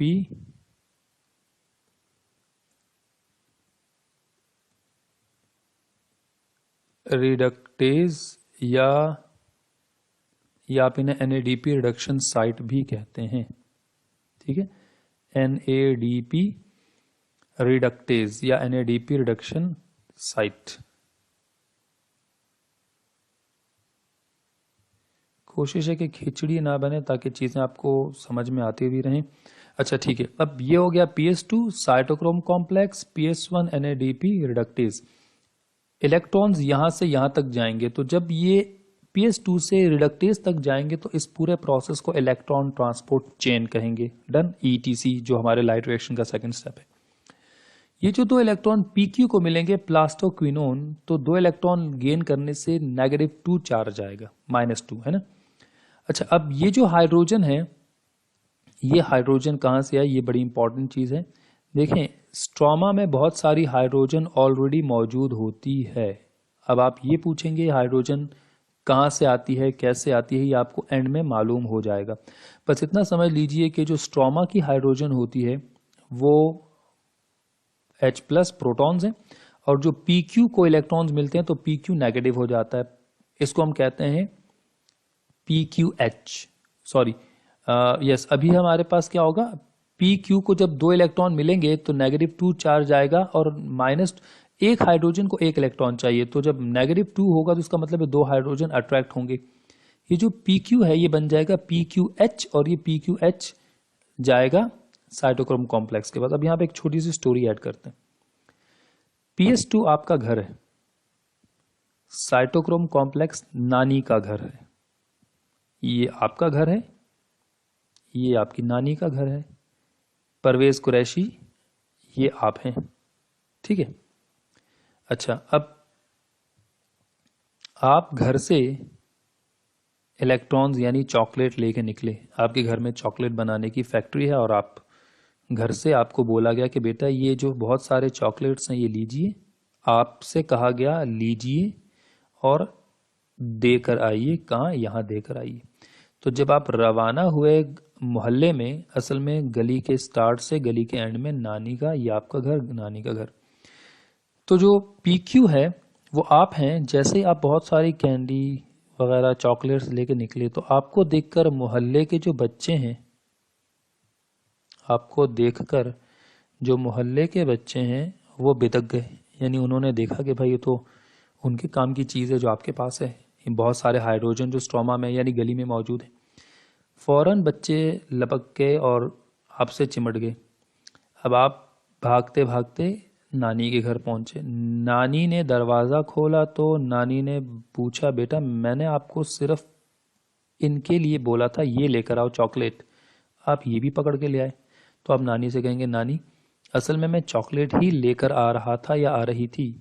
ये बच्चे चूंकि अट्रैक्ट हैं, हाइड्रोजन और इलेक्ट्रॉन्स अट्रैक्ट हो रहे हैं क्योंकि H को इलेक्ट्रॉन्स चाहिए अपनी वैलेंसी पूरे करने के लिए। 2 H हैं तो 2 इलेक्ट्रॉन चाहिए होंगे। तो आप कहेंगे कि भाई मुझे तो जो है वो सिर्फ चॉकलेट लेकर आनी थी, ये बच्चे मेरे साथ ना चाहते हुए आ गए।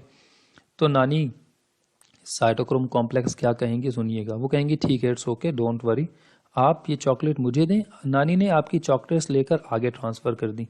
यानी नानी का बिजनेस है चॉकलेट का, और वो चॉकलेट जो है ना वो आगे ट्रांसपोर्ट कर देती हैं। तो ये जो ब्लू लाइन है, येलो लाइन, आप यूँ समझ लीजिए ये इलेक्ट्रॉन्स की ट्रांसपोर्ट को मेंशन कर रही है। अच्छा, नानी ने आपसे इलेक्ट्रॉन लेके पीसी को दे दिए, कोई भी दूसरा आगे शख्स जो उसे मार्केट में सेल करेगा, और आपसे कहा गया बेटा आप वापस जाएं, आप परवेज़ कुरैशी साहब PQ वापस जाएं और फिर वही काम करें जिसके लिए आप इस दुनिया में आए हैं, यानी कि आप इलेक्ट्रॉन्स लेकर आए। सवाल है वो जो बच्चे थे उनका क्या किया। आप देखिए, बच्चे आपके साथ गए थे, नानी ने उन बच्चों को घर की बेसमेंट में ट्रैप कर लिया। ये जो हाइड्रोजन है ये तो पानी से निकले हुए हैं, वो तो व्हाटएवर, ये हाइड्रोजन जो है ये स्ट्रोमा में मौजूद थी और उसे अंदर, यानी साइटोक्रोम कॉम्प्लेक्स का बड़ा इंपॉर्टेंट रोल है इलेक्ट्रॉन्स को रिसीव करके आगे ट्रांसपोर्ट करना, और इलेक्ट्रॉन्स के साथ जो हाइड्रोजन आते हैं उनको ट्रैप कर लेना। यानी बच्चे ट्रैप हो गए।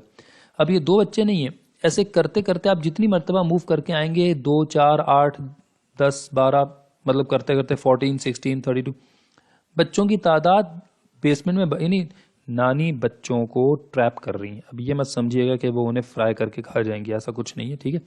लेकिन समझ लीजिए कि यहाँ हाइड्रोजन ट्रैप हो चुके हैं।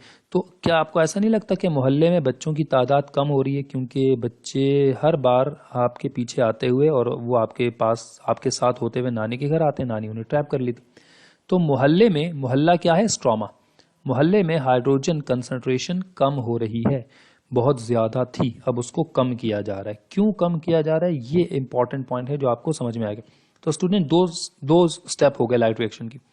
एक हमारे पास क्या हो गया, एक हो गया फोटोलाइसिस, वाटर मॉलिक्यूल ब्रेकडाउन। अच्छा, अब ये बड़ी इंपॉर्टेंट चीज है, जब फोटो सिस्टम 2 अपने इलेक्ट्रॉन ट्रांसपोर्ट करता है, डोनेट करता है, तो इसके पास जब जब देखें, इसको यूं समझ लीजिए ना कि अम्मी ने कहा बेटा और पैसे दो, तो आप कहेंगे अम्मी हमारे पास नहीं है, हमारे पास जो अमाउंट थी वो आप ले चुकी हैं, अब तो नहीं है। तो अगर कोई आपको दोबारा से ईदी दे दे, आपको ईदी मिली, बड़े भाई को, छोटे भाई को, अब्बू को ऑफिस से पैसे मिले, सबको मिले, तो क्या आप दोबारा से पैसे देने के काबिल होंगे? ऐसा ही है। इन सब के सब मॉलिक्यूल्स ने, क्लोरोफिल ए और बी के मॉलिक्यूल्स ने अपने 2 इलेक्ट्रॉन डोनेट कर दिए। अब इनके पास इलेक्ट्रॉन डेफिशिएंसी हो गई है, इनको इलेक्ट्रॉन्स चाहिए। अगर कोई इनको नहीं देगा तो ये अपने मजीद इलेक्ट्रॉन्स नहीं देंगे। इसका मतलब ये है कि अब यहां पर जो पानी के मॉलिक्यूल्स टूटेंगे उससे जो इलेक्ट्रॉन्स रिलीज हो रहे हैं, अब ये बड़ा इंपॉर्टेंट है, ये जो इलेक्ट्रॉन्स हैं, ये इलेक्ट्रॉन्स आपको मुझे समझाना है कि ये इलेक्ट्रॉन्स वो हैं जिन्हें पानी का मॉलिक्यूल कहेगा कि भाई मेरे पास तो ऑलरेडी जो है ना, मेरी ब्रेकडाउन से 3 चीज़ें रिलीज हो रही हैं। ऑक्सीजन जो पौधे से बाहर जा रही है, हाइड्रोजन जो अभी भी ल्यूमेन के अंदर ट्रैप है, और जो 2 इलेक्ट्रॉन्स हैं वो मेरे किसी काम के नहीं है, आप रख लें। तो पानी का मॉलिक्यूल स्प्लिट होकर फोटो सिस्टम 2 की इलेक्ट्रॉन डेफिशिएंसी को पूरा करता है। ये बड़ी इंपॉर्टेंट बात बता रहा हूँ जो आप यहाँ क्लियर कर लें। फोटो सिस्टम 2 के इलेक्ट्रॉन डेफिशिएंसी को पूरा कौन करेगा? Water molecule. अच्छा, एक बात बड़ी इंपॉर्टेंट है कि सनलाइट ने जो यहाँ किया वो ऑलरेडी सनलाइट यहाँ भी कर रहा है, ठीक है। यानी सनलाइट जो है वो PS1 में फोटो सिस्टम के इलेक्ट्रॉन्स को डोनेट करता है, यानी उनको आगे ट्रांसपोर्ट करता है। तो यहाँ फोटो सिस्टम 1 से इलेक्ट्रॉन्स को लेकर कौन आगे जाएगा? FD, ferredoxin. इनके पास भी डेफिशिएंसी हो गई है तो डजंट मैटर, ये अपने इलेक्ट्रॉन दे देते हैं, तो इनको पता होता है इनको इलेक्ट्रॉन्स बैक से मिलेंगे भी। तो यहाँ से जो इलेक्ट्रॉन्स हैं वो, जैसे कोई भी दुकानदार होता है वो अपने फूड आइटम अगर सेल आउट करता है, उसको मालूम है अगर मैं सेल कर रहा हूँ तो मुझे भी कहीं दूसरे वेयर हाउस से वो परचेज करता है, फिर सेल करता जाता है। तो रिसीविंग एंड आगे ट्रांसपोर्ट, ये प्रोसेस चलता रहता है। अच्छा, अब आपके पास पीसी ने इलेक्ट्रॉन लिए, पीएस1 की डेफिशिएंसी पूरी होगी। पीएस1 ऑलरेडी इलेक्ट्रॉन फेरिडॉक्सिन को दे चुका। अच्छा, फेरिडॉक्सिन इन इलेक्ट्रॉन्स को किसको देगा, ये बड़ी इंपॉर्टेंट। यानी आपको ऐसा नहीं लगता कि फोटोलाइसिस के बाद इलेक्ट्रॉन ट्रांसपोर्ट, इलेक्ट्रॉन एक सीधी चेन में आगे आगे बढ़ते हुए ट्रांसपोर्ट हो रहे हैं और यहां तक आएंगे। अच्छा, यहां तक जब आएंगे एनएडीपी रिडक्टेज, तो अब आपको ये बात मालूम है कि डार्क रिएक्शन में एनएडीपी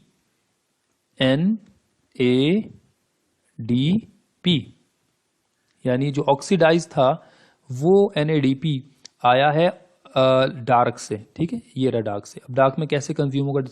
अच्छा, डार्क से वापस आया तो किस मुंह से आया, क्या लेने आया यहाँ पे? असल में उसे यहाँ हाइड्रोजन चाहिए, ठीक है। अच्छा, एक चीज याद रखें कि हाइड्रोजन जो है, जब मैं यहाँ लिख देता हूं कि H प्लस, बहुत सारे H प्लस आइंस हैं, तो ये जो बहुत सारे H प्लस आइंस हैं ये आपके पास ट्रॉमा में थे, अब कम हो गए हैं, खत्म नहीं हुए।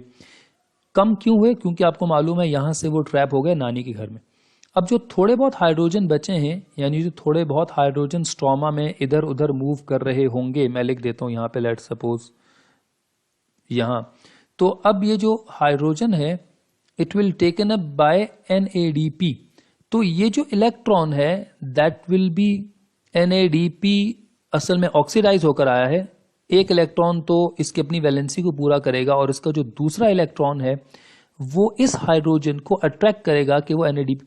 अच्छा, यूं समझ लें कि यहाँ एक ना विलन की एंट्री होती है। विलन कौन है? एनएडीपी है, दूध वाला। वो आया और मोहल्ले में मौजूद बच्चे जो है ना उनसे कहने लगा, आओ बेटा मैं तुम्हें घुमा लाऊं। किसी एक बच्चे से कहा, कि किसी दो बच्चों से कहा, लेट सपोज, ठीक है। अच्छा, अब यहाँ पे एक हाइड्रोजन का जिक्र हो तो एक से कहा, तो बच्चों ने आगे से जवाब दिया कि अंकल हम आपके साथ नहीं जाएंगे। तो अंकल ने तंज भी किया कि बेटा अभी जो यहाँ से एक अंकल गुजरे हैं उनके पीछे तो बड़े शौक से आप, जो यहाँ पे अंकल गुजरे हैं ये वाले, उनके पीछे पीछे तो आप हो लिए। अब जब मैं आपको बुला रहा हूँ तो आप मेरे साथ नहीं जा रहे, तो वाई, रीज़न क्या है? तो बच्चे बोलेंगे कि उनके पास तो कैंडीज थी, चॉकलेट्स थी, आपके पास क्या है? एनएडीपी को बोला जाएगा आपके पास ऐसा है ही क्या, हम आपसे बॉन्ड बनाएं? कोई नेगेटिविटी तो है नहीं, कोई इलेक्ट्रॉन है नहीं, H प्लस को एक इलेक्ट्रॉन चाहिए, आपके पास होता तो हम भी। तो जैसे ही एनएडीपी ने ये सुना, अब यहाँ पे एक छोटी सी एग्जांपल दे रहा हूं, मे भी आप इसको क्लिक करें।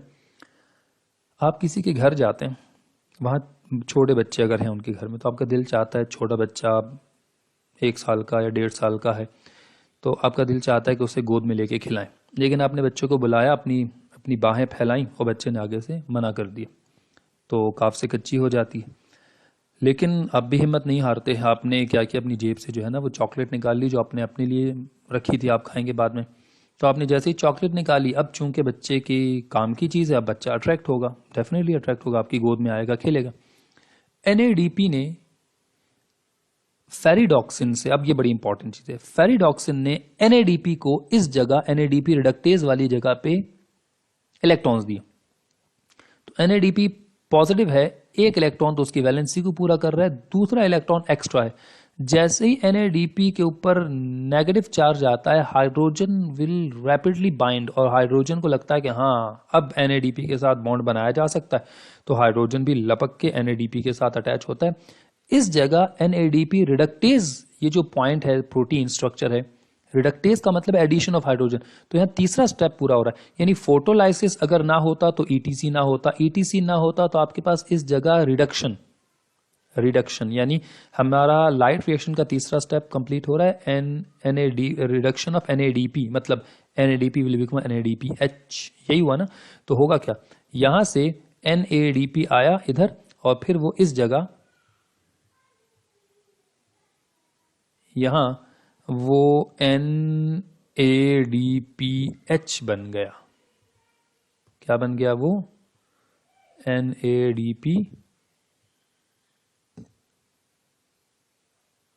यानी रिड्यूस हो गया। और रिड्यूस होने के पीछे क्या कहानी थी वो आपको पता चली। बिल्कुल, ये पूरे इलेक्ट्रॉन्स के यहाँ आने का मकसद ही था कि NADP को इलेक्ट्रॉन्स देकर उसे हाइड्रोजन। अच्छा, अब आपको नहीं लगता कि हाइड्रोजन मोहल्ले में जो कम हो गई थी, अब हाइड्रोजन खत्म ही हो गई, यानी बच्चे अब नहीं रहे मोहल्ले में, सन्नाटा छा गया। तीसरा स्टेप भी हो गया NADP reduction. Now the fourth and the last and the most important, अच्छा NADPH यहाँ से कैल्विन साइकिल की तरफ मूव करेंगे और कैल्विन साइकिल ये आगे हमारे पास यहाँ डिस्कस होगा, ठीक है। अब NADPH कैल्विन साइकिल की तरफ जाएंगे, डार्क रिएक्शन।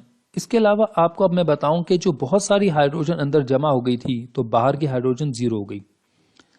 दो दो हाइड्रोजन करते करते पानी के मॉलिक्यूल्स से निकलने वाली हाइड्रोजन भी जमा हो गई। तो अंदर मैं कहना चाह रहा हूं कि अंदर हाइड्रोजन आइंस का एक जो है ना, जिसको हम कहते हैं ना, एक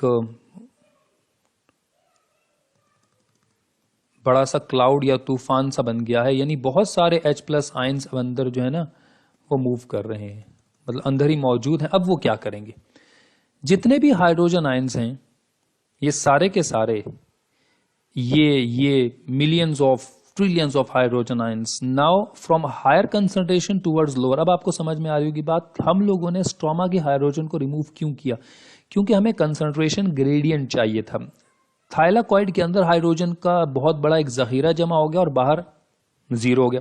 अगर बाहर भी उतनी हाइड्रोजन होती जितनी अंदर थी तो होता ये कि हाइड्रोजन अंदर से बाहर नहीं आती। बिल्कुल ऐसे ही होता है ना, जब हम डैम के अंदर पानी, बारिश का पानी जमा करते हैं तो वो जो पोटेंशियल एनर्जी है जब वो मूव करता है, उसकी काइनेटिक एनर्जी को यूटिलाइज करते हैं तो टरबाइन मूव करते हैं जिससे इलेक्ट्रिसिटी जनरेट होती है। तो यहाँ भी अच्छा, अब ये देखें, फोटो सिस्टम 2 था, cytochrome complex, photo system 1, NADP reductase. अब ये जो पांचवा और इंपॉर्टेंट पार्ट है जो थाइलाकॉइड की मेम्ब्रेन में मौजूद होता है, इसको कहते हैं ATP सिंथेज कॉम्प्लेक्स। ATP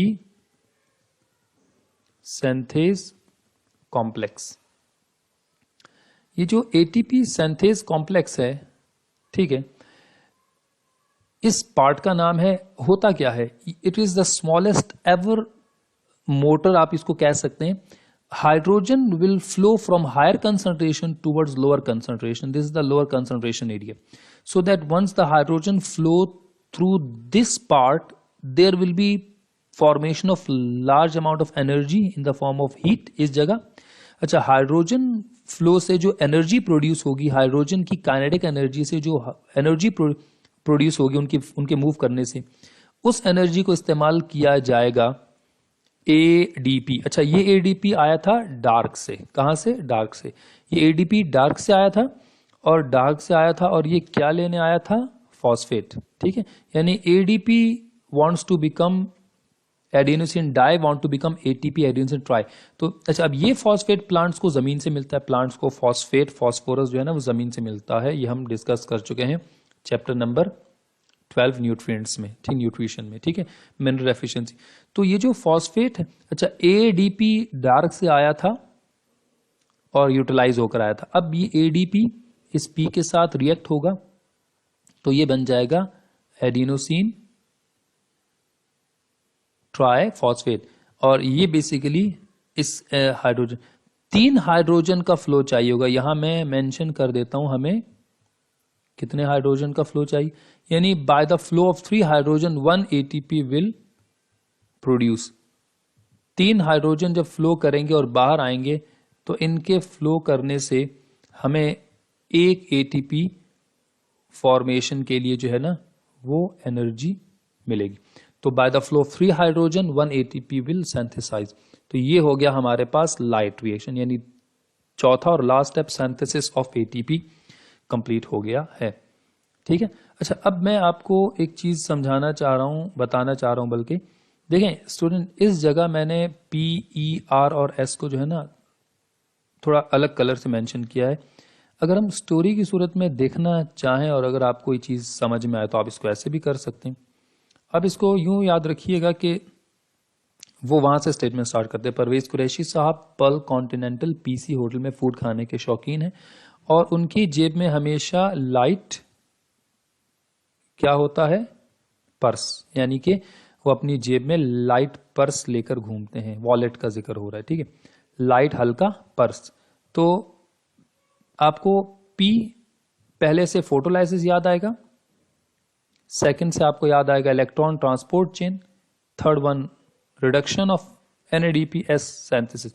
तो अगर आपको इसको याद रखना है, मेमोराइज करना है, और अगर आपको लगता है कि इससे मेमोराइज हो रहा है तो आप इस टेक्निक को फॉलो कर लीजिएगा, लाइट पर्स। ठीक है स्टूडेंट, तो ये हमारे पास लाइट पर्स के लिहाज से हो गया। अब हम आगे बढ़ते हैं और अपने टॉपिक की तरफ। हमने लाइट रिएक्शन को यहाँ पे डिस्कस किया।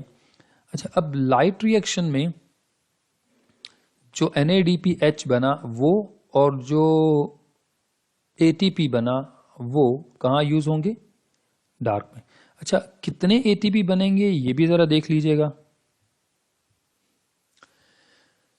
लाइट रिएक्शन में जो नंबर ऑफ ATP प्रोड्यूस होंगे दैट विल बी 18, और जो NADPH प्रोड्यूस होंगे दैट विल बी 12। ठीक है, तो 12 NADPH और 18 जो है वो ATP प्रोड्यूस होंगे, और ये टुवर्ड्स कैल्विन साइकिल मूव करेंगे। कैल्विन साइकिल डार्क रिएक्शन का दूसरा नाम है। तो हमने डिस्कस किया कि डार्क रिएक्शन के 3 स्टेप है, कार्बोक्सिलेशन। अब हम दोबारा अगर यहाँ इस पॉइंट पर आए, ठीक है। अच्छा, परवेज कुरैशी साहब PC होटल में फूड खाते हैं, खाना लाइट पर्स लेकर घूमते हैं। लाइट रिएक्शन में PERS 4 स्टेप्स को बता रहे हैं। और अगर हम उनकी ज़िंदगी के तारीक पहलू पे नज़र डालें, यानी डार्क, ये ज़रा एक थोड़ा सा फ़नी हो जाएगा। अगर हम हर इंसान की ज़िंदगी का कोई ना कोई तारीक पहलू है, तो अगर हम परवेज़ कुरैशी साहब की ज़िंदगी का तारीक पहलू देखें तो वो यूनिवर्सिटी में अक्सर क्या करते थे, चांदनी रातों में बैठ के रिएक्शंस की प्रैक्टिस करते थे। केमिस्ट्री डिपार्टमेंट में चांदनी रातों में बैठ के रिएक्शंस की प्रैक्टिस करते थे। What does it mean?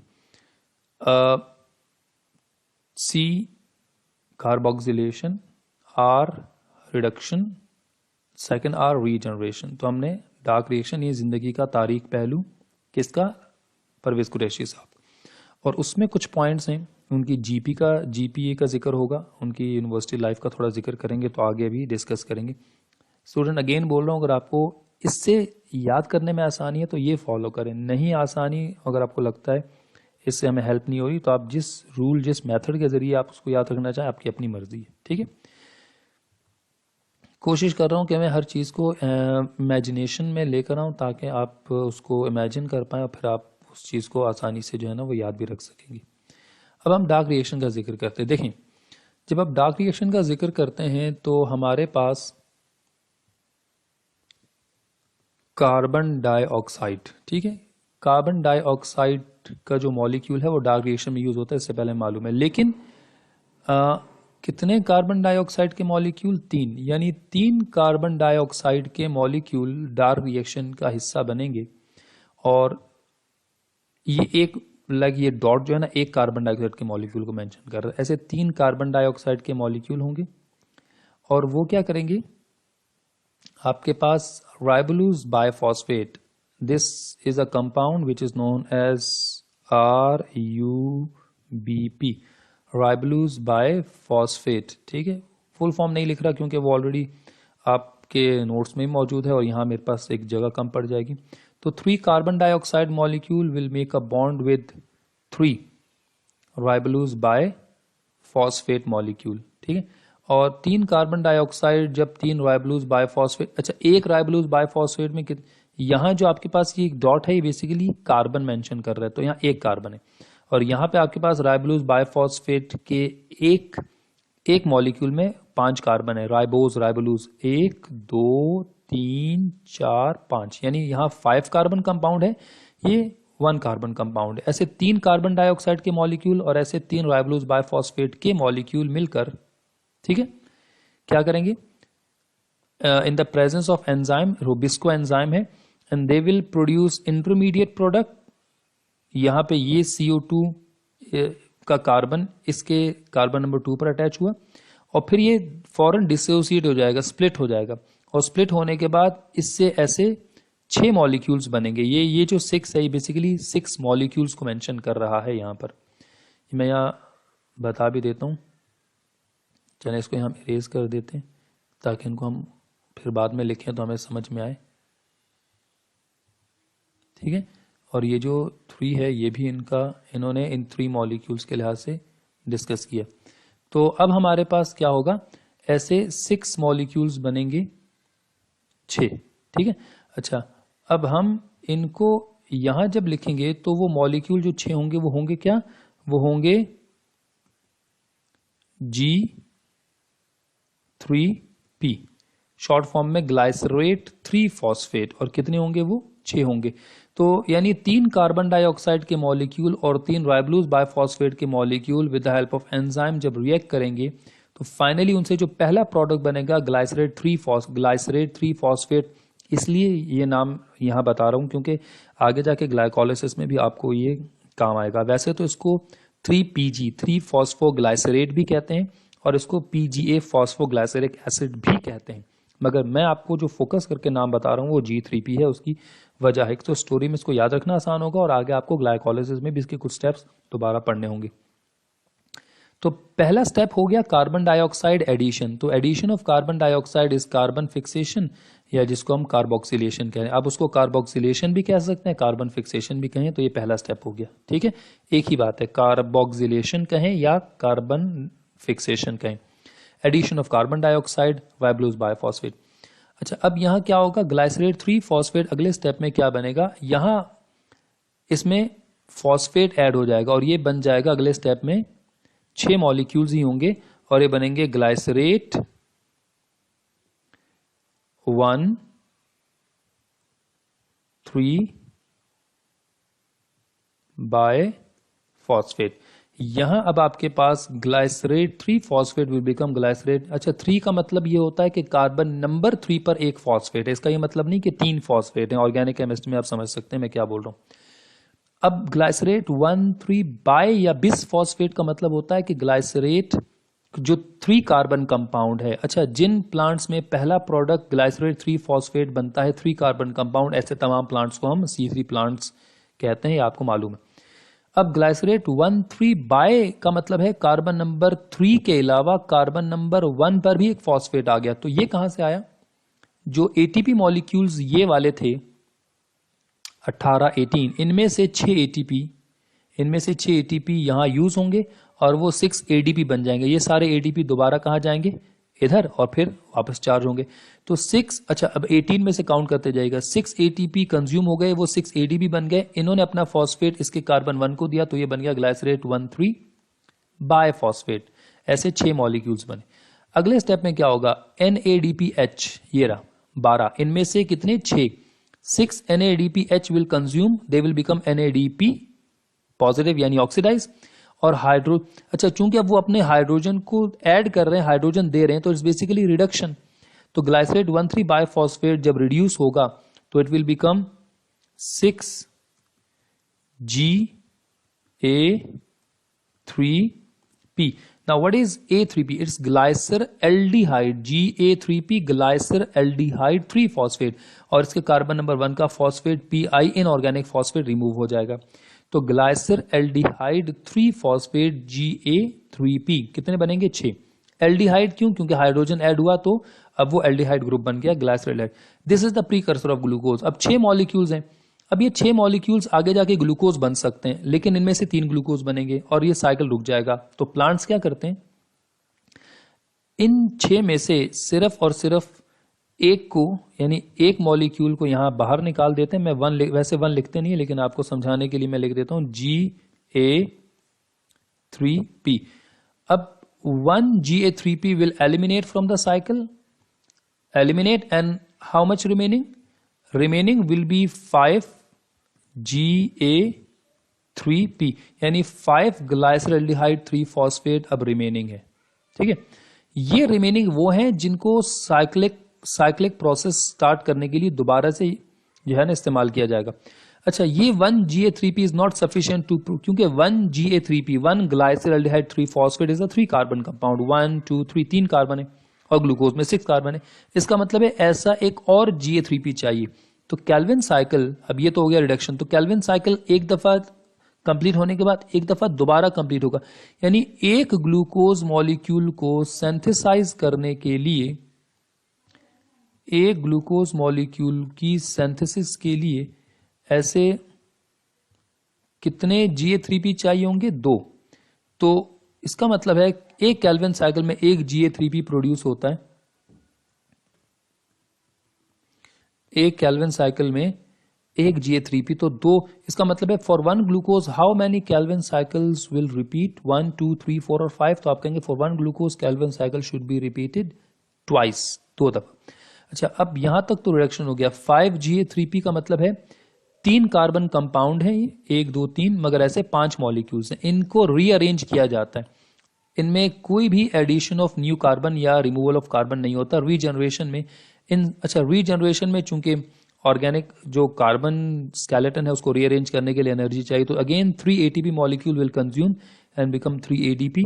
तो ये 5Ga3p यानी 5 ग्लाइसरल्डिहाइड 3 यानी ग्लाइसरल्डिहाइड 3 फॉस्फेट के 5 मॉलिक्यूल्स रीजनरेट होके राइबोलूज बायफॉस्फेट के 3 मॉलिक्यूल्स, राइबोलूज बायफॉस्फेट के कितने मॉलिक्यूल्स बन जाएंगे? 3 मॉलिक्यूल्स बन जाएंगे, ठीक है। और फिर ये दोबारा केल्विन साइकिल को रिपीट करेगा। अब काउंट कीजिए, केल्विन साइकिल अगर एक दफा रिपीट होगा, एक दफा होगा, तो 6 and 3 मतलब 9 ATPs कंज्यूम हुए और NADPH 6, लेकिन हमने तो कहा था यहाँ 12 और 18 है, तो इसका मतलब है केल्विन साइकिल एक होगा तो 9 ATP और 6 NADPH, लेकिन केल्विन साइकिल 2 दफा रिपीट होता है ताकि एक ग्लूकोज का मॉलिक्यूल बन सके। इट मींस दैट कि आपके पास 9 ATPs को डबल करो 18 और 6 NADPH को डबल करो तो 12, ठीक है। तो इसका मतलब है ये सारे 12 और ये सारे के सारे 18 ATP और 12 NADPH सारे के सारे डार्क रिएक्शन में कंज्यूम हो जाएंगे। तो होपफुली स्टूडेंट, आपको इस लेक्चर में मेरी जो कोशिश थी वो ये थी कि आपको एक एक पॉइंट क्लियरली समझाया जा सके। अच्छा, अब वो अगर थोड़ा सा डार्क तारीख पहलू का जिक्र कर रहे थे, तो चांदनी रात के रिएक्शंस का मतलब पूरे महीने में एक ही 14वीं की रात को बैठ कर रिएक्शंस की प्रैक्टिस करना, इसका मतलब आपने पूरे महीने में नहीं पढ़ा, सिर्फ एक दिन पढ़ा, तो उसका कोई अच्छा रिजल्ट तो नहीं आएगा। तो जो जीपी है, जीपी वो 3 बनी यूनिवर्सिटी लाइफ में, परवेज कुरैशी साहब की जिंदगी में जीपी बीच में आप लिख देंगे 3, और फिर आप ये बताते हैं कि इसको आप एज इट इज याद कर लें, GP3 बनी है, फिर 1,3 बायोफॉस्फेट याद कर लें। अच्छा, या फिर यूं समझ लें कि GP उनकी 3 बनी और उन्होंने अपनी GP को बढ़ाने के लिए 1000 और 3000 रुपए as a bribe, as a रिश्वत दिए, लेकिन उनकी जो गैप है GAP गैप वो 3 ही रहा, यानी उनका जो परसेंटेज है GP की वो इंक्रीज नहीं हुई। ये यहाँ पे भी इसको एज इट इज मेमोराइज करेंगे। अच्छा, उनकी इन तमाम हरकतों से उनकी वाइफ बड़ी परेशान रहती थी, ठीक है। उनका माजी तो उन्हें मालूम ही था। उनका हाल ये है कि वो PC होटल में फूड खाते हैं और हल्के में नहीं आते, तो वो रुबाब, उनकी वाइफ का नाम हमने रुबाब रख दिया, या रुबीना, जो भी, जैसे भी आपको याद रखना हो, राइबोलोज बायोफॉस्फेट। तो एक छोटी सी एक कोशिश की है कि आप इसको अपने लिहाज से, अगर आपको अपनी कोई पॉइंट्स ऐसे हैं जो क्लियर हो रहे हैं, आप उनको उस तरीके से कंटिन्यू करें। देखिए स्टूडेंट, एक्चुअल चीज़ थोड़ा सा इसको मैं यहाँ लिख देता हूँ कि अगर हम लोग ये डिस्कस करें केल्विन साइकिल के लिहाज से, kelvin Benson cycle, 1 Calvin cycle, ठीक है। 1 केल्विन साइकिल में आपके पास जो है 1 Calvin cycle consume 9 ATP and 6 NADPH,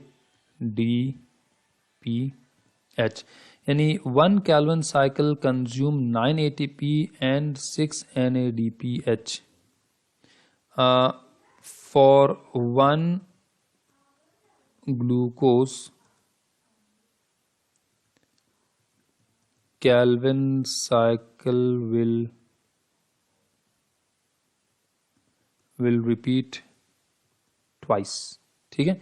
सो इसका मतलब ये हुआ कि आपके पास एक केल्विन साइकिल में 9 ATP, 6 और 3, 9 ATP और यहाँ पे 6 NADPH कंज्यूम होते हैं। और फिर आप अगले पॉइंट में बताते हैं कि for 1 glucose molecule for one glucose molecule Calvin cycle will repeat twice. तो इस लिहाज से हमारे पास 2 into 9 ATP हो जाएंगे, ठीक है, that will be equal to 18 ATP, और 2 into 6 NADPH that will be equal to 12 NADPH। तो होपफुली स्टूडेंट ये पॉइंट्स आपको समझ में आ रहे होंगे। अगर आप MCQs के पॉइंट ऑफ व्यू से देखेंगे तो आपको क्लियर होगा कि एक ग्लूकोज मॉलिक्यूल बनाने के लिए कैल्विन साइकिल 2 दफ़ा रिपीट होता है। तो एक कैल्विन साइकिल में 9 और 6, 9 ATP 6 NADPH यूज़ होते हैं। इस लिहाज से 2 into 9 18 ATP, 2 into